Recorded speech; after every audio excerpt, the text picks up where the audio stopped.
पहले one day international match में दूसरी गेंद पर 0 रन पर ही आउट हो गए। लोगों ने सोचा कि बच्चा है 16 साल का, अभी तो नया है खेल में, लेकिन किसको पता था कि ये इंसान जिद्दी इंसान है और इसी जिद्दी इंसान को बाद में क्रिकेट का भगवान माना गया। और सेंचुरी की हाफ सेंचुरी और हाफ सेंचुरी की सेंचुरी भी लग जाती अगर ये खिलाड़ी 8-10 मैच और खेल लेता तो। जीरो से जिद्दी बन गए, जिद्दीपन ने हीरो बना दिया, जिद ने जीरो और हीरो के बीच में एक पुलिया बना दी। दुनिया के कई रिकॉर्ड तोड़ डाले इन्होंने। एक सामान्य कद के खिलाड़ी किसी खेल के भगवान कैसे बन गए? अब क्या कहें इनके बारे में। बच्चा बच्चा जानता है, बड़ा बुजुर्ग जानता है। उनकी जिद ने उनको 16 साल की उम्र में इंटरनेशनल टीम में जगह देकर मैदान में उतार दिया। एक क्वेश्चन पूछूंगा मैं आज, तुम अपनी लाइफ में कितना बड़ा पाना चाहते हो? अब वो चाहे सफलता हो, पैसे हो या फिर नाम हो, सोच के बताओ। अल्बर्ट आइंस्टीन जितना बड़ा, जिनका नाम अभी तक किताबों में चलता आ रहा है, और जब तक इस पृथ्वी पर जीवन रहेगा और जब तक विज्ञान है ना, तब तक अल्बर्ट आइंस्टीन की छाप कोई विज्ञान की किताब से नहीं हटा सकता। अरे पृथ्वी भी रहे या ना रहे, लेकिन उनके साइंस के फॉर्मूले तो हमेशा ही सच रहेंगे। ऐसा कैसे हुआ?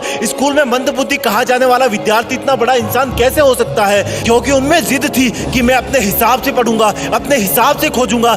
जिद थी कि बस करता रहूंगा। बनना चाहते हो इतना बड़ा? वापस आते हैं अपने कंट्री में। ज्यादा पुरानी बात नहीं है, रतन टाटा जी ने एक कार लॉन्च की इंडिया में, नहीं चली, घाटा होने लगा। जब ज्यादा घाटा होने का अंदेशा हुआ तो अपना कार व्यापार बेचने चले गए किसी और कंपनी के पास ताकि और लॉस ना हो। वहां मीटिंग करी, मीटिंग में जवाब मिला कि जब आपको कार व्यवसाय के बारे में जानकारी नहीं है तो क्यों करते हो कार व्यापार? डील वहीं पर छोड़ दी। वापस आते टाइम रास्ते में सोचते रहे कि बहुत हो गई बेइज्जती, अब मैं दिखाता हूं कि टाटा क्या चीज है। मेहनत करी, तगड़ा बिजनेस मॉडल बनाया और गजब की कार इंडस्ट्री खड़ी कर दी। 10 साल बाद वही कंपनी जिसकी मीटिंग में उनकी इंसल्ट हुई थी, उस कंपनी में भी तगड़ा लॉस हुआ। रतन टाटा जी ने उनको ऑफर दिया कि बेचना चाहते हो, अब कंपनी बेचना चाहते हो, बताओ मैं खरीद लूंगा। और वो कंपनी उन्होंने अपने नाम कर ली। ये होती है जिद कि ऐसा क्या है जो मुझ में नहीं है। क्या था इन सब लोगों में कॉमन? एक जिद कि नहीं रुकूंगा, करता रहूंगा, खुद को बेहतर से बेहतर बनाऊंगा। उनमें जिद थी कि वही बनूंगा जो मैं बनना चाहता हूं, चाहे कितनी भी रुकावटें आए। जिद है तो है। बनना चाहते हो उनके जैसा? मन किया ना बनने का, लेकिन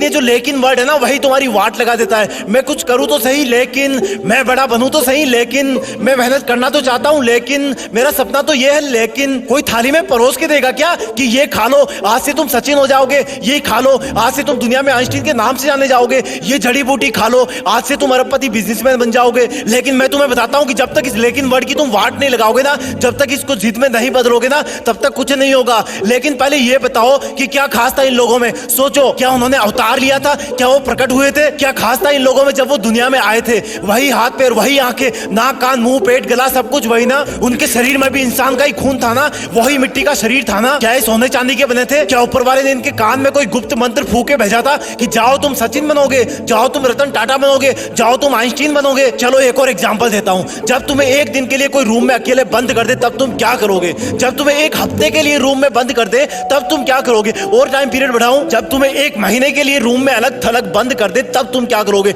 नहीं, अभी भी नहीं हुआ। अगर तुम्हें 1 साल के लिए किसी काल कोठरी में बंद कर दिया जाए तब तुम क्या करोगे? जान निकल जाएगी ना। अब मैं तुम्हें एकदम से कहूं कि नहीं यार, तुम्हें तो 27 साल तक जेल में रहना है, तो तुम तो जीने की उम्मीद ही छोड़ दोगे ना, क्योंकि बाहर आओगे तब तक शरीर कमजोर पड़ जाएगा, आंखें धुंधली हो जाएगी, तुम्हारे कई बुजुर्ग रिश्तेदार परलोक सिधार जाएंगे, शायद तुम्हारी पर्सनल लाइफ भी तहस नहस हो जाएगी। लेकिन क्या कोई सोच सकता है कि एक इंसान को 27 साल जेल में रहना पड़ेगा, और जब वो महान हिम्मत वाले इंसान जेल से बाहर आएंगे तो उनके आने के 5 साल के अंदर ही साउथ अफ्रीका के राष्ट्रपति बना दिए जाएंगे? क्या बोलोगे इनको? कोई शब्द नहीं है इनकी जिद के आगे। अब यही सोचोगे ना कि उनका तो कोई जुगाड़ होगा। अरे यार, जुगाड़ होता तो वो जेल में ही क्यों जाते? ये सोचोगे ना कि उनको जेल में कोई अच्छा खाना पीना मिल रहा होगा जिससे वो स्वस्थ रहे होंगे। अरे यार, क्या मिलता होगा उनको जेल में? पूरी दुनिया ने एक जिद वाले कैदी इंसान को किसी देश का चहेता राष्ट्रपति बनते देखा। भारत से भी भारत रत्न अवार्ड जीत करके ले गए वो, करोड़ों दिल जीत के ले गए वो। अब बोलोगे कि ऐसा तो कोई ना कोई होता ही है यार करोड़ों में। हाँ, ये बात सही है, क्योंकि करोड़ों में एक ही वो इंसान होता है जिसके पास इतनी जिद होती है। वो इंसान बार बार गिरता है, बार बार उठता है, गिरता है, उठता है, लेकिन फिर गिर जाता है, लेकिन उठना नहीं छोड़ता, क्योंकि वो जिद्दी होता है। जिद, सिर्फ एक जिद होती है उनमें, बाकी सब सेम होता है। वो हम सब जैसा ही पैदा होता है, लेकिन जब दुनिया से जाता है ना, तो दुनिया का बच्चा बच्चा उनको मिस करता है। हर न्यूज चैनल, हर अखबार उनके जाने का गम करता है कि हमने एक महान इंसान को खो दिया। अब शायद कोई ऐसा नहीं कर पाएगा, क्योंकि वो मानव से महामानव बन जाता है, क्योंकि वो मेहनत करने की हदें पार कर जाता है, काम करते रहने की जिदें पार कर देता है। वो एडिसन की तरह बल्ब बनाने के लिए हजारों बार फेल हो जाता है, लेकिन फिर भी जिद करता है कि रुकना मेरा काम नहीं, जब तक यमराज ना आ जाए तब तक आराम नहीं। यमराज भी आएंगे तो बोलूंगा कि सर थोड़ी सी मेहनत और कर लेने दो प्लीज। जिद मत छोड़ना मेहनत करने की, हद पार कर जाना जिद करने की, तभी बनोगे महान, तभी रखेगी दुनिया तुम्हें जाने के बाद याद। लेकिन इस लेकिन वर्ड को ना तुम डस्टबिन में फेंक देना, अपने आप से जंग के लिए माथा टेक देना, जिद में खुद को झोंक देना, अपने आलस को ठोक देना। वीडियो पसंद आए तो वीडियो को लाइक सब्सक्राइब भी ठोक देना। जय हिंद, वंदे मातरम।